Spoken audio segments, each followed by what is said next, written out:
All right, man. Welcome to the introduction for Crow 777 Radio, episode 164. Athen Clemente, who is a sidereal astrologer, is with me, and Jason Lindgren, of course, is with me. You know, I've spent a lot of time trying to learn about the Skyclock and to communicate to people that this kind of astrological hocus pocus we've been shown has led us away from the true fact that the Skyclock matters. And it governs our world in a lot of different ways. In hour two, I actually demonstrate by using the Great Barrier Reef, one of the largest organisms in the world. It spawns same time every year. That's because of the sky clock. Right now, where I am in Rhode Island, I'm waiting to see the horseshoe crabs, an apparently very ancient-looking creature, show up on the shores. When it happens, I will look up to the sky because I understand the phase of the moon and the sky clock are governing that. In the same way, I understand my garden is out there growing. I've observed for many years, one of the things is that I know that certain herbs I grow during a full moon will be more potent. Anyhow, we delve into a thing called sidereal astrology to compare and contrast other methods that people use to try to understand the sky clock. This is wholly about learning, and this is wholly about admitting that we're all wearing diapers and all of us want to grow up and know some information that's been lost to us. Let's jump in with Athen and Jason and check out sidereal astrology. Cheers. All right, man. Welcome to Crow 777 Radio. This is episode 164, and Jason Lindgren is with me, and we have Athen, I think it's Clemente. He can correct me when we get him in here. He's going to be talking about the sky clock and ways to interpret the sky clock. He has a channel which you'll identify, which focuses on what's called sidereal astrology. And we'll give definitions for all kinds of astrology, which basically comes down to people all over the world with different methods trying to interpret the sky clock, as human beings have done probably since the beginning of time. Anyhow, welcome, Jason. And a fine good morning to you. All right, what do we have for the intro here? There's a couple things I'd like to mention about the modern day book burning, but what do you have? We're going to be doing on the day that this is released, which is Thursday, we're going to be doing a live stream with Jaron on his YouTube channel, Jaronism, at 5 p.m. Eastern Time. It's just going to be an open discussion on a lot of things. We're going to run for at least an hour, but we're going to see how it goes. So hopefully a lot of folks will join us there. All right. So people should be aware that what we're doing now is we're trying to build bridges in every direction to almost any YouTube channel or presence online, to try to speak in a way that doesn't require search engines. This is what I was going to mention. There was a time not too long ago when my YouTube channel picked up minimally 100 subs a day. Those days are long gone now. Every single day, nearly, I have negative sub numbers. I've gone out on some big shows. As a matter of fact, I picked up 1,000 subs in a single day when I went out on one of these big shows. And the following day, I was back into negative numbers. Even when the hit count goes up, every other number goes up, my sub count goes into negative numbers, which I can show is a manipulation because historically this was not the case. People remember, and I'll just reiterate this real quickly so we can let people know that if people don't stand up for the rights of free speech, it's all going to go by the wayside online. Back in the fall of 2017, my YouTube channel was deleted by YouTube. The day before that happened, if you put Crow 777 in a search engine, you got 16 million plus returns.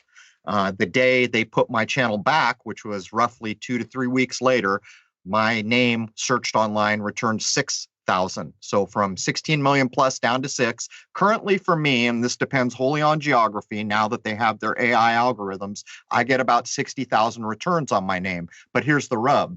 If you search lunar wave, many places in the world will give you more than 1 million returns still on lunar wave. If you add Crow 777 to the tail of it, it goes down into the thousands. So the censorship is real, and I think it depends wholly on what people are willing to put up with. After all, if you're not involved in hate speech or other things that are unsavory, there is no reason for this censorship. Anyhow, that's all I've got to say about that. One last shot before we get Anthony in here. Anything you want to add, Jason? We, of course, are still looking to go out on as many shows as possible.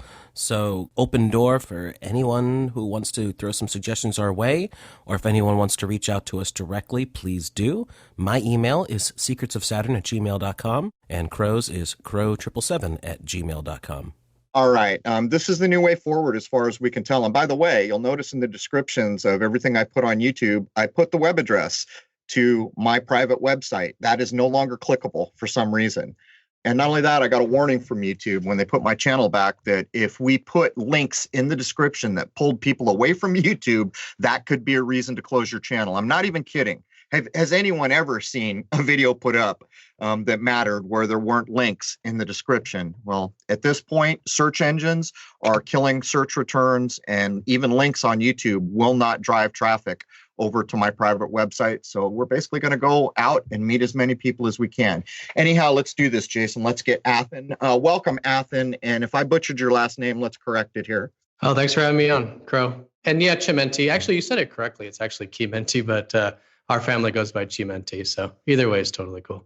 Okay, cool. Glad to have you here. And I'm hoping we can give a broad overview in the first hour of the different types of methods people use to try to understand what I call the Skyclock in some way. But before we get started here, why don't you tell people the name of your YouTube channel so they can check out your work using sidereal astrology, and we will define what that means. Yeah. So the website's masteringthezodiac.com. There's also a YouTube channel by the same name. If you just Google it, you'll find both links there. But yeah, we cover daily forecasts in terms of where the planets actually are in the sky, which we'll look at. And on the website, there's some resources in terms of using these actual constellations, which is different from the mainstream system, which all of that is there at masteringthezodiac.com. Okay, so we should probably jump in and give some definitions real quickly because there are a lot of different methods for doing this. On crow777radio.com, there have been massive forums of people simply trying to determine what's the length of a year. And if you do that, you end up having to choose a method. How do you decide how long a year is? Not only that, they're challenging when is an equinox and when is a solstice. So again, you have to choose a method. So let's out of the gate define what it means to use sidereal astrology. So sidereal by definition is using any type of, in this case with sidereal astrology, it's an astrological system based on using the actual sky, basically, which is kind of, it sounds like a complete like misnomer because you would think that astrology would be using the actual sky. But unfortunately, in especially mainstream Western astrology, it's not. In fact, it's usually off by at least a sign and sometimes up to 2 signs in difference. So sidereal is saying we're using the actual sky. Now, even with other forms of astrology like Vedic, which we can get into, they use an even 30 degrees for each of the constellations. So they're basically giving an equal proportion of the sky to each of the constellations. But if you use true sidereal, or what I call true sidereal, is you're using the actual size of the constellations in the sky. So there's no other system in astrology that utilizes that, unfortunately. And in this case with sidereal, we're taking all of that into account. Okay, so basically, let me recap real quickly. When people think of a sky clock, they would assume that each of the little divisions that we call the zodiac would need to be the same size. We're going to address these things, but sidereal, correct me if I'm wrong here, is basically focusing on stars, and fixed stars play into it. If that's correct, can you just kind of define that? Okay, so yeah, the stars, the luminaries in the sky are essentially representing certain qualities of the human experience. So from an astrological standpoint, what we see as the sky is representing different aspects of the human experience. And so when a planet is, let's say, activating a star next to a star, it represents bringing out that side of ourselves, of life, those qualities being sort of activated at that particular point in time. All right. So, a lot of people have probably looked at the word fixed stars and looked it up. Is there a difference in sidereal astrology between what most people would assume a fixed star is? Like one of the ones you'll think is, I think the heart of Leo. Is that Regulus? Am I getting that right? Is one of the fixed stars also called a royal star? Is there a difference there? In terms of what we call a fixed star, because in certain forms of astrology, there will be basically 4 stars that are always referenced as fixed stars. Oh, you're talking about the fixed stars. Yeah. So yeah, those are the actual stars that we're using, and they're actually visible in the sky. The difference is that in mainstream astrology, they'll say something is activating Regulus, for example, but it's not actually in that constellation. That's where it really gets funny, because technically things will be in Virgo. They'll say things will be in Virgo, and then they'll say it's activating Regulus, but yeah, Regulus is actually in Leo. So using this system, we're actually using the visible location of these fixed stars. Yeah. All right, to make that perfectly clear, this is why so many people that take a careful look at the ideas we're expressing come away thinking this is all hokum. Basically, the sidereal astrologer, and correct me if I'm wrong, I think the Vedics too, they look up and they work with the sky they see. But there are other forms in the West, mostly, of very popular forms of astrology, which have been convinced to throw away the sky we see and do this whole other thing. And a lot of that is based on the precession of the equinoxes, which I don't accept. But Athen, do you want to take a run at trying to define why there are methods of so-called astrology that basically ignore what we see in the sky and recalculate it based on the idea of precession? Yeah, that's the number one question there. So the way I see it is that when these systems were created, these false systems, as I call them, or just simplified systems, this was back during the sort of Babylonian and pre-Babylonian time periods when we were starting to invent calendars. And so to make it very simple, to make a calendar, you need consistency. So they simplified the constellations to be an even 30 degrees, much like we have a clock. Each time is given an equal allotted amount of time, right? Each hour is given an equal allotted amount of time.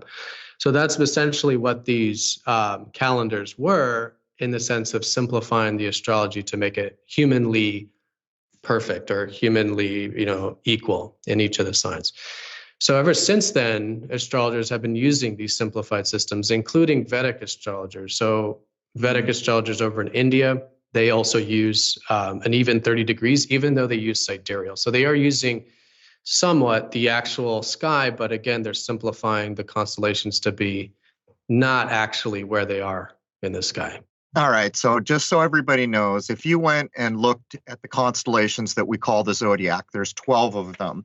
The reason we call them the zodiac is because, just to be very simplistic about it, it's how we place the sun in a year, right? It's the only way we do have to place the sun in a year. What constellation is apparently behind the sun?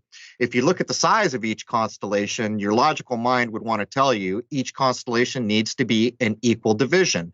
And this is where a lot of people in my forums and myself started to say, wait a minute, that none of this makes any dang sense at all.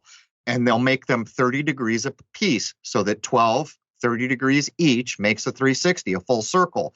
In truth, when you look up, and you can look up the size of each constellation in the zodiac, they're all different sizes. But Athen, I want to drop this on you. When we started digging into this, I took a trip to a very old library and I got a hold of a sky chart from the 1600s. And the reason I did it is because I had focused in on the sign that we were told gets the fall equinox, called Libra, which incidentally is an odd duck on a number of accounts. It's the only thing in the zodiac that's not a living thing, right? It's this mechanical scale. But I noticed that the two main stars for most astrologers in Libra are called Zubin el-Shanubi and Zubin el-Shamali. And when I translated those from the old Middle Eastern languages that they apparently came to us in, I discovered that they mean the northern claw of the scorpion and the southern claw of the scorpion. And so this started a whole massive forums on my site, because what we were simply trying to do was pin down, when does an equinox truly happen and when does a solstice truly happen. What we discovered is that when you look at a sign like Libra, it looks like it just got kind of jammed in there. And how can the two main stars in Libra actually have once been called the northern and southern claws of the scorpion, which is the next sign that follows? And I know this is all a bit confusing, but I wanted to lay it out to people so that they understand why do we even bother to look at all these methods? And to answer my own question, it's because the Skyclock matters, and anyone who's grown a garden damn well should know it. And even though science has tried to convince us it's hokum, anyone who's grown anything understands that basil plant is not doing the same thing when the sun rises as when the sun's at midday. The influence is indisputable from my point of view, in the same way that many herbs, when harvested at a full moon, they're more potent. But do you want to take a crack at the Zubin el-Shanubi, Zubin el-Shamali thing at all, or do you want to move along? No, yeah, that's an excellent point. In my view, that's the whole point, right? Because as soon as we start labeling like, okay, this is a separate constellation, let's call it a sign, let's call it Libra, in a sense, you're actually taking away from the sky there, because Libra is a fantastic example because, like you said, it's the only sign, so to speak, that doesn't use or that isn't living. And in this case, in history, it's been associated with both, like you said, the claw of Scorpio, but also as the scales that Virgo's holding, because it's right next to Virgo. So throughout history, Libra's kind of been pushed and pulled between those two constellations. And then eventually, for whatever reason, we settled in that it should be its own constellation. But this is the point. The point is that it doesn't matter how many signs there are, and it doesn't matter what we call them. What's important is what happens when something's going to that part of the sky, when something's getting activated, whether it's the solstice or whatever it is. That's the important thing. And that's where the fixed stars really come in, because those stars of Libra still have a significance, whether you consider them a part of Scorpio or a part of Virgo or it's their own constellation. The point is there's something that's happening when they're passing through, and it honestly doesn't really matter what you call it, as long as we all agree on that, we can have some sort of language to be able to describe when something's happening in that particular part of the sky. So this is exactly why I started getting interested in looking at all the different methods, and I started zeroing in on sidereal and Vedic because I thought it was important that if there is anything to this, when you look up, you should be using the darn sky you see, not this calculation. So let's back up a minute to what's typically called tropical astrology. There are other versions. So what's going on there is everyone has been told that there's this thing called precession of the equinoxes, which the premise for that is that we're on a spinning globe that is spinning a bit like a top. And so it wobbles. And so when all these systems were put together, that was the accurate method to use regardless of what you see in the sky. So you'll see all these people when, let's use the equinox, Athens, as an example. So the age that you're currently in is said to be derived from where the spring equinox, what constellation it's in. Well, right now, every single person can listen and go to early to mid-March, which is in the neighborhood of when the equinox happens. It does not happen on the day it's announced, by the way, just so you understand that. That's one of the things we proved.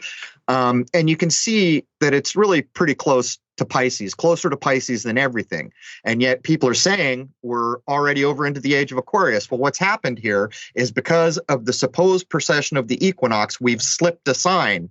So everyone's been convinced that you just ignore what you see in the sky and you make these calculations to go back to some other apparent setup. Did I describe that well at all? That's exactly correct. Exactly. So the spring equinox rises in Pisces. It's been rising in Pisces for well over 2,000 years. Pisces is a very large constellation, which is why we've been in the age of Pisces for so long. And that's so important because the age that we're in is representing, again, astrologically in terms of these qualities being activated in the collective.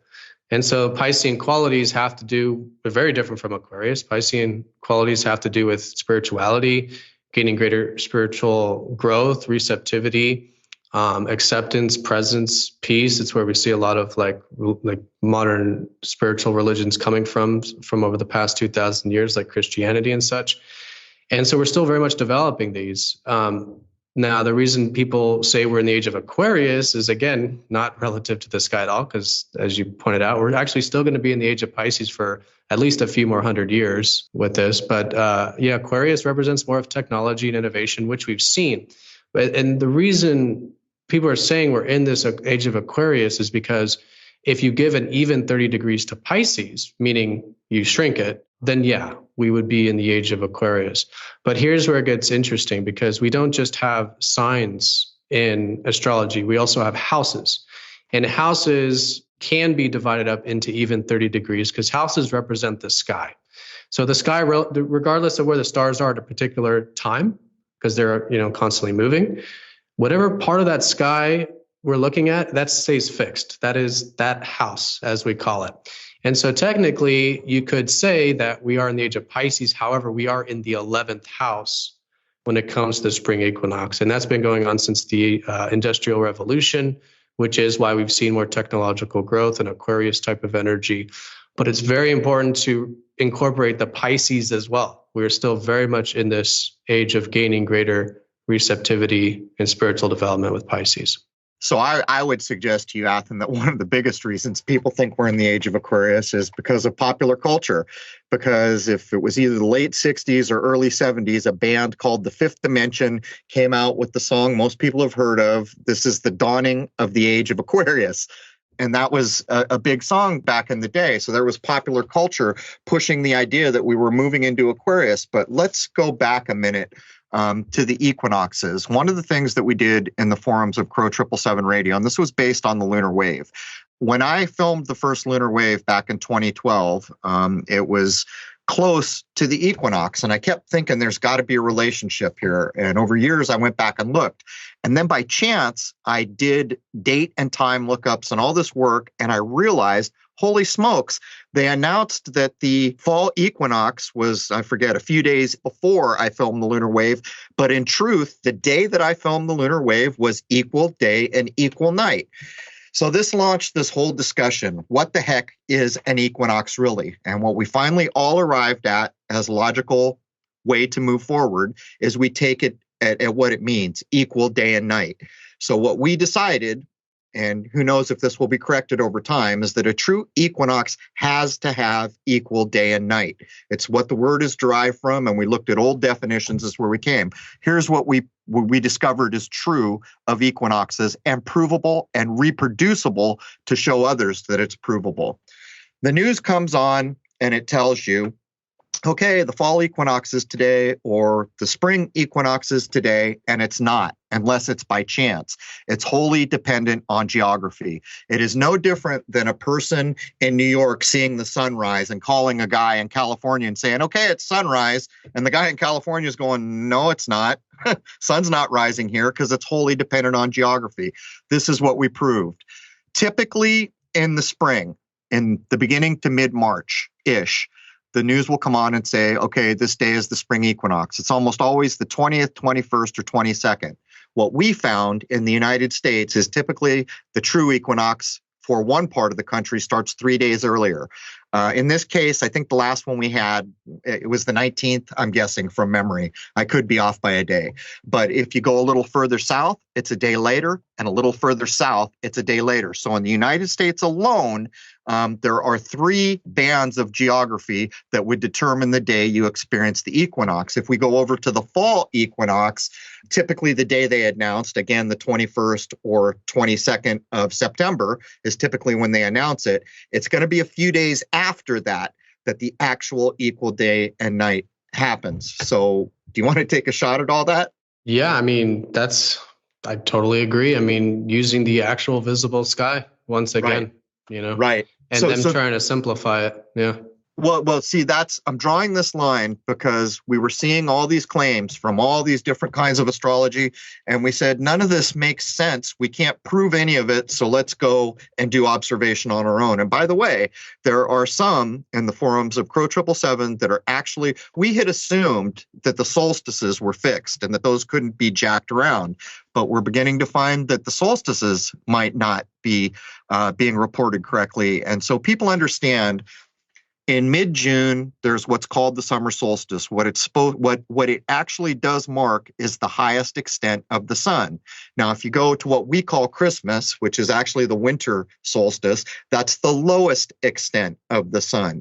And so we figured there's really no way to fudge that, right? Because that's the highest and the lowest extent of the sun in the year. And what we're finding is those may be off, but we need to mark the solstice we're about to have and then do it again in a year to know for sure. But I figured I'd put all that out there because it does relate to portions of Vedic astrology and sidereal, because what it is human beings doing direct observation to try to prove a thing, but not only prove it, have it be able to present the information out to the world so they can replicate what we did.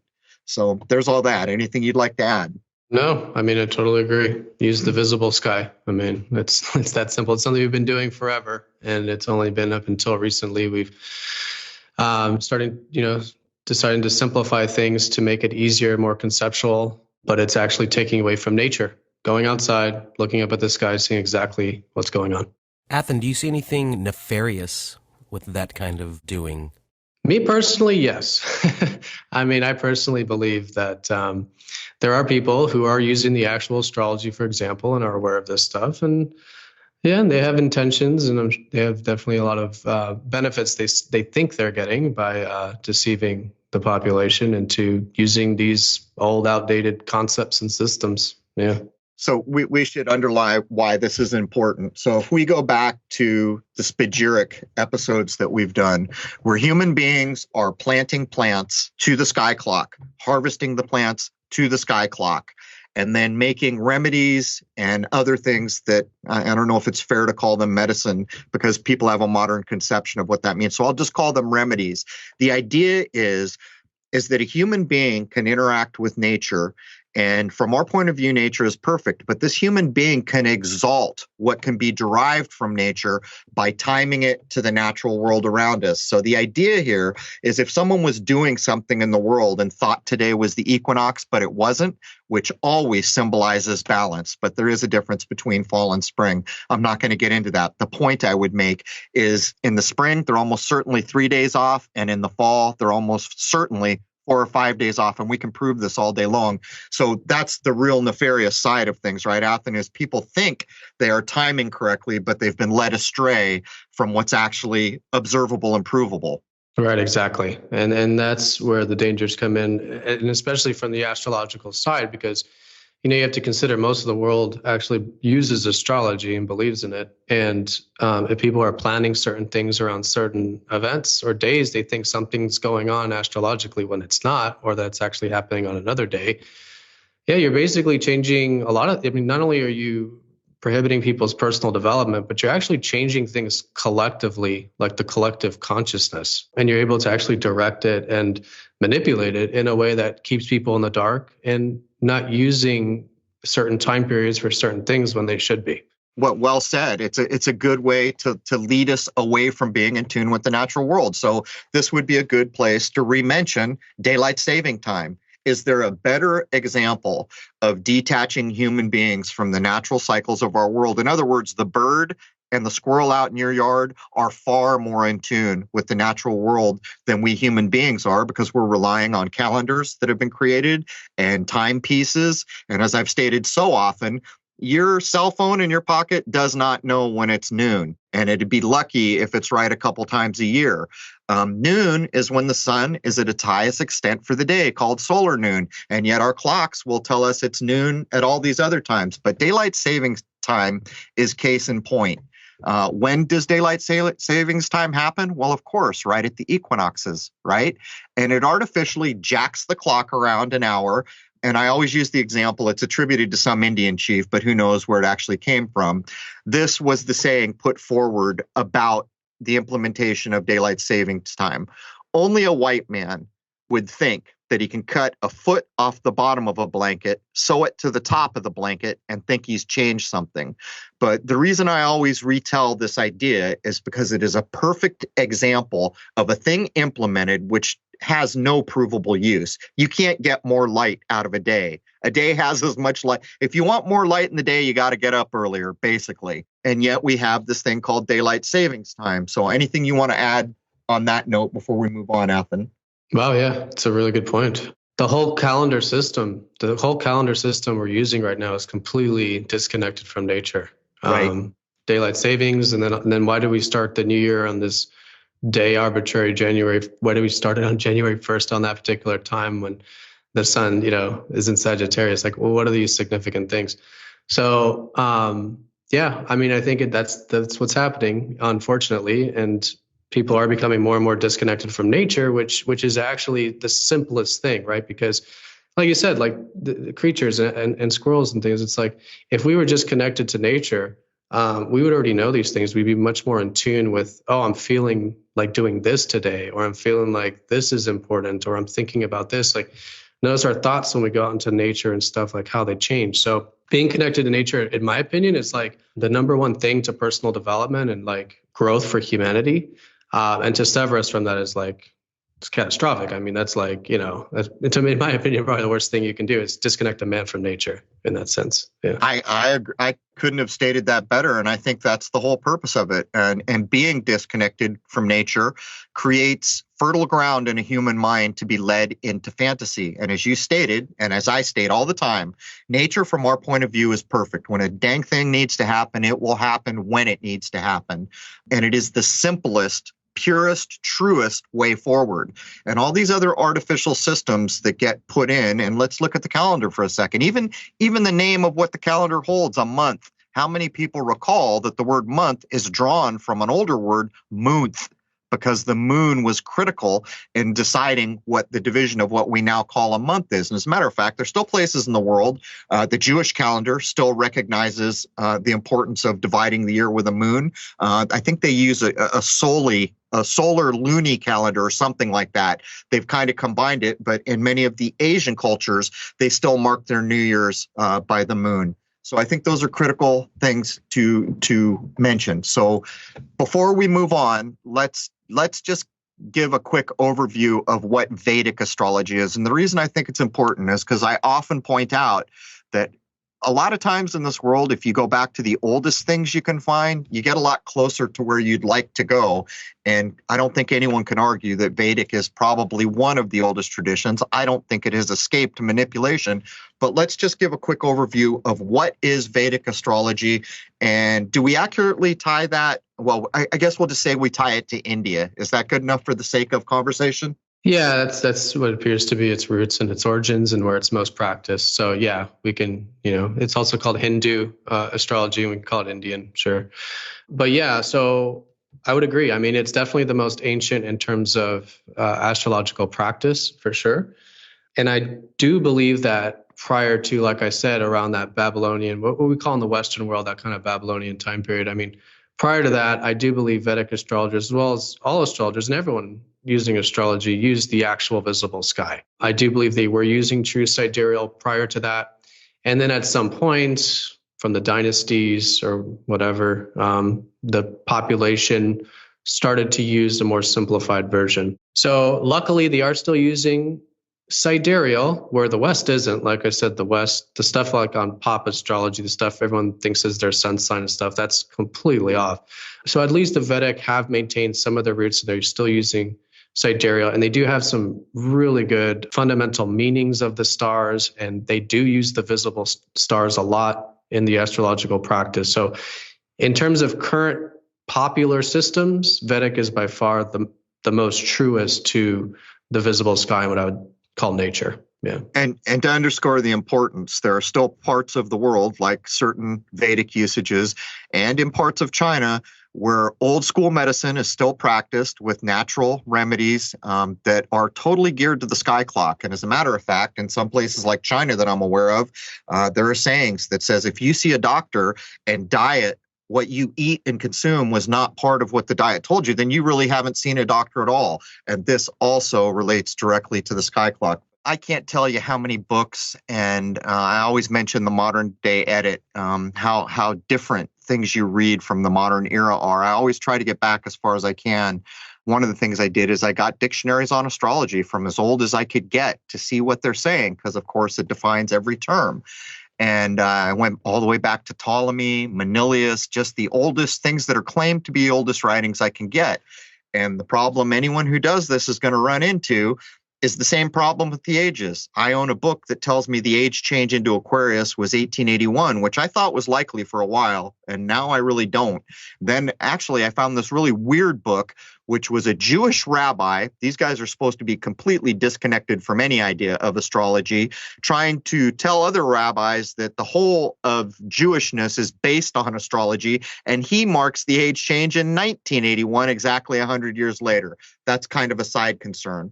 In some of the oldest definitions, there was this idea that the color of things helped you define what they might mean. And I thought this was interesting because Jason and I have done a lot of work on cymatics and the mysterious world of color and frequency and vibration and all these things. And I'll give you one example just so you can let me know, is there any way of thinking like this in sidereal? Because I truly want to know.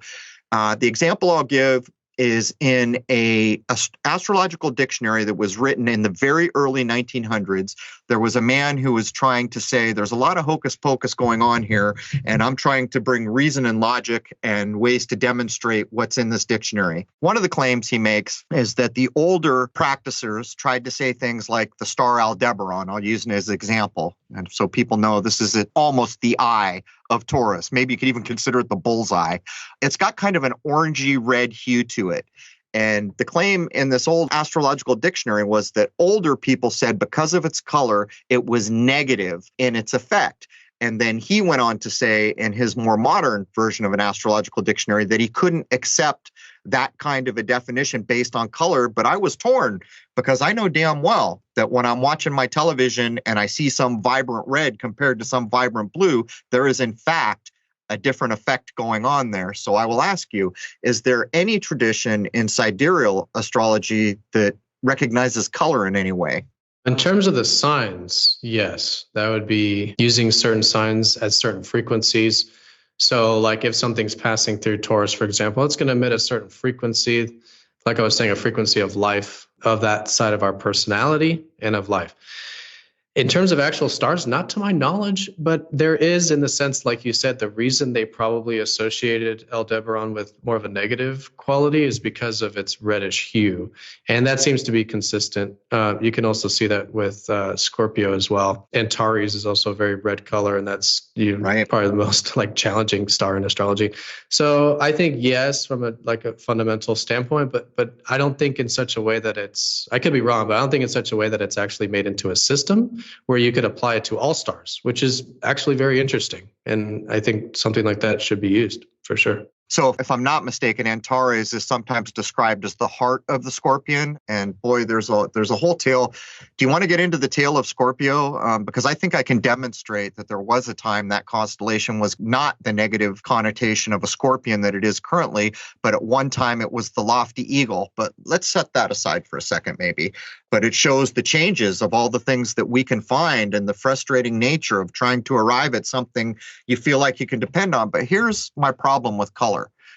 We've done so much work about the natural world, and I know damn well that if I go out into my garden and there's a flower on an herb that is blue, I know certainly from all the old alchemist and spagyric work of people who wanted to use those plants as remedies, all the things they could understand just knowing that the bloom is blue. They could understand that it's feminine, that the polarity is probably negative, depending on the type of blue they're looking at, to some degree, the vibrational rate of the plant. And this could correspond with all these other zodiacal concerns. So I could never divorce from my idea that color matters here. And when I go out with my telescope and I look up, I'm always paying attention. Like, who can forget the first time that they saw Venus through a telescope? It is like the most piercing diamond, brilliant white, or for that matter, Sirius, the star Sirius, the brightest of the stars. When you see these things, I can find accounts from way, way, way back, supposedly, that make a lot of to-do out of the fact that you're looking at this piercing diamond light. And then you go over to Antares and it's this kind of yellowy, orangey, heart of the Scorpion negative connotation. And could we actually argue that when we look at Aldebaran, the eye of the bull in Taurus, is that why we have a red bullseye on a dartboard? I'm just saying. So from my point of view, it feels to me, and I don't know if you agree with me, like a lot of information has been lost because for the life of me, logically, my well-researched mind cannot let go that there is all this meaning in the color of a thing. Yeah, that's a really good point. So I think that should be the case. As we start using more true sidereal and actually use the actual stars, systems like this need to come out. I mean, I've never even thought about it that much until you just mentioned it, actually. But if you did give this both luminosity and also color hue to the star, you could derive so much meaning from that. Good point. And so as you combine that with the actual location and then the actual constellation it's in and all that, you're just deriving more and more information. Yeah. Well, I'll tell you, when I went and got that map, that sky chart from the 1600s, the first two things that jumped out at me was the constellation of Libra was drawn differently than everything else. I mean, it was like poking me in the eye, screaming at me, one of these things is not like the others. And the funny thing is I had gone there to get permission to film it to look at that particular constellation. So here's all these other living animals or made up mythical beasts all drawn out and shaded nicely. And you get to Libra, it's jammed in, it's a line drawing with crosshatched shading, different than all the others. But the other thing I noticed is they had the magnitude of every star in the chart, which tells you certainly what you just pointed out. Half of what you just pointed out is important. Otherwise, why would people have drawn these elaborate star charts with thousands of stars and figured out the magnitude, the brightness, that's what magnitude means, of every one? But even to some degree, there was an indication of color. So I'll ask you, from my point of view, the reason I think it's important to meet with people like you and to compare all these other supposed knowledge bases is because we're kind of like babes in the wood, man. We understand that we've lost a lot of information, or at least that's what I feel, and that from direct observation, logic, reason, and experience, we can start to put together some of the things we've lost. Do you think that's an accurate way to view what we're talking about? That's exactly how I see it. I think we had all this information in the past. It was just, again, part of nature. We looked up at the sky. We talked about stories. We made predictions. And then since then, the information's gotten lost. And anything we can do to get back to the nature of what we're looking at, so luminosity or magnitude and the hue and all of this, is just incorporating something that would come naturally in nature that we did before this. Looking at Antares, it's a scary looking star. It's pretty obvious. These are the kind of things that I think we need to incorporate more and more with. And just so, it's clear, I don't believe technology is a bad thing or anything. I think technology needs to be used in order to help us reconnect with nature. So these technological advances and theories and stuff we're rediscovering, we can use technology to really expand upon that and make it even better in terms of understanding more about these natural phenomenons and things. Yeah, I want to agree with you all day long on that point, and it should be that we should easily agree. But I'm just almost certain now that the people that control the technology are pushing the natural world aside and replacing with artificial systems. But Jason, let me get you in here. I know I'm bogarting this episode. Every time we start talking about stars, my mind soars high until it hits its head on the glass ceiling. Is there anything you want to get in here, Jason? I think the important thing that I would like to bring up is it could be a brief description, but why the things people read in the newspapers and things like that, what we consider the daily horoscopes kind of thing, why they're really not accurate and why folks shouldn't put any kind of faith into them. Yeah, so the stuff in the pop astrology, that's the Western astrology that I was talking about earlier being totally off. So that's, again, very simple. Almost everyone, I think, even in the Western world, knows kind of what their sun sign is. So it's super easy to just pick up the newspaper and then make some sort of prediction like that. But again, oversimplifying it is not the actual accurate information. If they were using everyone's actual sun sign and the rest of their chart too, because there's more than just your sun sign. The moon was in a certain location, the other planets were in a certain location, and all of that contributes to everyone's unique personality and life purpose. But, it's simplified, right? So that you're looking at not only the wrong constellations, but you're also looking at just one planet, and then you're deriving some sort of prediction from that. And to an extent, I'm sure it's at some level somewhat accurate. I do believe the mainstream system, because of the influence it has on the collective, does have some accuracy to it. But at the end of the day, again, it's not using the actual soul roots of the person and the person's true self in terms of making those predictions. So you may, read the pop astrology thing and then, you're going about your day in maybe a way that's very surface or not truly connected to your true self or not connected to nature. And there can be so much more if you're looking at the whole chart on a day-to-day sort of basis. Well, you make a good point there. What you can convince people is real certainly does affect the real world. But from my point of view, I guess I could equate, if I was going to use modern ideas, the astrology you see in the newspapers about like turning on the Kardashians. About as much value there. And, you said most people know their sun sign, but I think that we could argue at them that if they're using typical Western astrology, they may be a full sign off, right? So someone who thinks they're a Virgo is actually a Leo. Right, exactly. Yeah, and that's where it really gets interesting. So once you, first of all, start with your actual sun sign and you find out what that is, do know that's only a portion of your being. And if you ever resonated off of this mainstream sun sign, look at the rest of your chart, because I almost guarantee there's elements in your other chart of what you thought was associated with this other sign that is being represented in other areas. And by knowing what that area is, makes it that much more like specific and accurate for you. Because you'll notice like a lot of people will just say arbitrary stuff like, oh, I'm definitely a Libra because I can be, I don't know, like a peacekeeper or something. But there's so many other aspects of the chart that can show that more specifically why that peacekeeper energy is coming through, not because the sun's in Libra, for example. Well, one thing that strikes me about so much of the pop astrology is it tries to be black and white, cut and dry, this or that, and it completely divorces its things from things that I think have value, like alchemy or spagyrics, where we get these philosophical principles that'll enable us to think about the world in unique ways, each of us. So here's these pretty well-defined philosophical principles that take elements, but not in an elemental way that science has taught us, where this is a thing I can bang it on the table and that's an element. It's this whole other thing. It's an idea. It's a philosophical idea, but it is so malleable that no matter how different the person coming to try to use the system is, it fits them. And they may give a description of the world around them in a more unique way than anyone else before them or since has, but it's not wrong because these philosophical principles were put together to encompass everything, the entirety of nature. And if there's one thing we know about nature, the one thing we absolutely know is true is change. In the moment I just tried to address, the world has already changed into something else since then. And so a lot of this has come under the kind of modern scientism ideas of everything is black and white, and here's the line you cut on. And nature doesn't work that way, for me anyhow. Yeah, exactly. Simplifying it, yeah, it's dual thinking. Yeah, left, right, positive, negative, very, very simple stuff. But in truth, there is variance. There's like it's like barometric energy. And like, again, with the astrology, like with the constellations, there's no like specific time when something enters Taurus.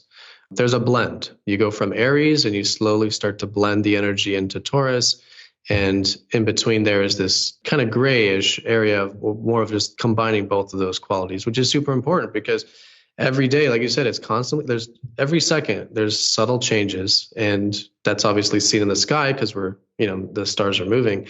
But it's just blending. Everything's blending into one moment to the next, from one thing into the next thing. And once you start drawing lines and say, okay, this is when this starts and this, and ends and all that, then, you really do remove yourself from that subtle process of like slowly transitioning into a much more natural state of whatever, the sign is or the quality or the experience.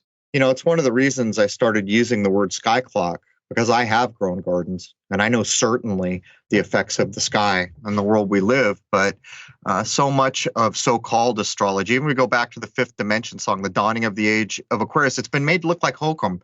You pick up your Sunday paper and there's this hocus pocus dominocus astrology there, and it's been all made to look silly. And that's part of what we're up against here. Either there's value in a thing or there's not. And what gets me is there's so many examples. People who grow things have to know that the Skyclock has a direct bearing on what happens in their garden. It's observable, it's provable. But let's take something a little more obscure, like let's take car logos. Is there a car logo in the Western world that is not encoding Saturn? I think there's one or two you could pull up, like Aries or the Dodge Ram, which I said Aries because that's what it makes you think of, and that's probably what it's coded to. But look at all the Saturn encoding and all the car logos. Even if you take something like Chevy, someone would look at that and say, well, that doesn't look like Saturn. But what they're missing is that it's a picture of Saturn cubed, and almost all of them are bound by the circle. And so it's hard to try to get people to focus back on why the hell would these major corporations be encoding aspects of the Skyclock if it didn't matter. I've used the example of how many Fortune 1000 or 500, whatever the hell the big companies are called, set up in the springtime, when at the spring equinox, there's going to be the largest release of energy that this world's ever going to see, ever. When you think about the amount of energy that comes pouring out of our what we call Earth at the equinox, everything turns green. All this heat comes to us. All these new births are happening. If you start to wrap your mind around and try to quantify, which you cannot, the amount of energy pouring out of the Earth at that time, and yet you can still think to yourself the sky clock plays no role, when in fact it is the equinox that is supposed to be marking that point. I mean, are you with me? Yeah, absolutely. 100%. These are the shifts and changes that we would be aware of if we were listening, if we were connected. What do you make of the idea that so many of the car logos can be associated with Saturn? Do you have any point of view that you'd like to reflect on? Yeah, that brings up a really good point, because Saturn represents Chronos, for those of you like in terms of Western modern kind of understanding of planetary energy. It's basically the part of the sky that, or the planet in this case, that represents depth and the most densifying sense. So like Earth energy to like the utmost. So it deals a lot with physical success and physical achievement in the like the densest physical form. The opposite to that, for example, to contrast it, is Jupiter, which is represented by Zeus, which represents more about expansion and optimism and philosophy and spirituality and things of that nature. So the fact that these major corporations are using Saturn is absolutely no surprise, because this is the planet that represents material dominance and material limitation and structure and building of that kind of material success that they're all after. So they're using that frequency, that energy, propagating it into the collective unconscious. So every time you think of that car logo or whatever it is, you're propagating more of that energy towards them. And in my opinion, that's what it attributes to a lot of their successes, or at least from the spiritual side to it. And maybe, Athen, we should agree to, how about if we use the word luminaries instead of planets, so the audience doesn't lose their damn mind like they did a couple of episodes back. But to get back to Saturn, the metal there from an alchemical standpoint would be lead. That tells you something. Quite often, one of the colors associated is black. But I read a very old account, and I want to know if you think there's any merit to this account of the idea of Saturn. You always hear these old accounts that there was some magical golden age in the past sometime, and Saturn was our sun, of course. And every time I think about that, I think, really, this has to be allegory, or has to, logically, I can't put one and one together until I began to understand some of the meaning behind what that luminary means. So how's this for maybe a way to try to communicate it? In the current age we find ourselves, under the current conditions, there's almost nothing positive about the influence of Saturn. It's almost like if you're not the best you can be, it's going to be a cruel taskmaster and it's going to beat you with a baseball bat till you get it right. But the flip side of that would be is if there was a supposed golden age where people were all in harmony and everything was perfect, there would be nothing negative about Saturn, that kind of yin and yang, negative and positive polarity that we address so often, to the point where in an age of perfection like that, you probably wouldn't even realize Saturn existed as a luminary. Do you think there's any value in trying to describe it in that way? Yeah, exactly. And that's the polarity, right? So the Saturn represents all contraction in the universe. Jupiter represents all the expansion in our existence. And when we go through certain ages, it represents more of one kind of energy than the other. So this was also like in Greek philosophy and stuff, they talked about the ages between Chronos and then Zeus. Chronos starting the very beginning of man in that sense of being a very dense, like Bronze Age kind of situation, and then slowly going into more of the expansive philosophical age of Zeus. So there's definitely this is representing, again, these kinds of time periods that we're in, representing one energy over another. And what I think the elite, as I call them in this case, what they're using is they're using that particular frequency for that thing. And I think a lot of them are much more tied to Saturn energy, not because Saturn energy is negative or anything like that or bad in and of itself. It actually, it plays a very important role in life. It's like half of, it's the contracting elements of life. But they do it in such a way to get material gains, because I believe what the elite are doing is they're really harvesting physical energy, like materially, like here on Earth. And so they're using that Saturn energy to do that. But Saturn still being a very important part of our personality and a part of life that we can utilize. Like you said, it's that stern teacher. It keeps us in check. It makes us wake up in the morning and do routines and have structure in our life and foundations and commitments and responsibilities. But balancing that with the expansive Jupiter energy, philosophy, insights, ideas, spirituality needs to be played into a role with that. So there's an imbalance, I feel like, where the collective is being led into more Saturnine energy in certain ways and then more Jupiter energy in others that benefit them. But instead, what we should be doing is having more responsibility and working on our own personal growth, personally using Saturn and Jupiter versus Saturn Jupiter energy being bestowed upon us, like told that we should be using it in this particular way, or, them using the energy to direct the collective consciousness in that particular path. Once we turn the energy inward into our personal growth, then it's like we're using Saturn and Jupiter energy to go about our own life journey and our collective purpose. Right. For me, I would describe it as the selfish misuse of a tool. Basically, it's like a knife, right? I can use a knife to carve a beautiful statue, or I could use a knife to harm someone. It's no different in my point of view. And I would further point out the idea of Saturn, that would encompass the idea of the Grim Reaper, right? Time, Chronos, the fact that we're all going to die, that constraint that each of us knows. That's some of the maybe what we would consider more negative sides. But I would further point out, you mentioned Jupiter, which is Zeus, which is Jove. We even have words that come to us from antiquity that reflect the Jupiter energy idea, and that is jovial, happy. And to be perfectly blunt, it's exactly why Jason and I run the podcast the way we do. We leverage off these jovial, positive growth ideas, which is why we release the podcast on Thursday and why we record the days we do. But we're going to wrap it up here and prepare to come back for the second hour. In the second hour, Athen, I want to start to take on the age of censorship that we find ourselves in and try to see if you can reflect from your point of view using sidereal ideas to see if we can put any legs under, how or why these things are going on. I think most people are aware that we just saw a huge YouTube scrub again, where their channels are basically being killed, which from my point of view is wholly going against the natural born rights of a human being for free speech and thought, as long as those people are doing no harm, which most of them are not. Anyhow, that does bring hour one of episode 164 to a close. We'll be back for hour two, and I think we may open up with the idea of censorship and how that might be reflected in what I call the Skyclock. There it is, man. Hope you join us all over at crow777radio.com for the free speech zone, which is hour two. Cheers.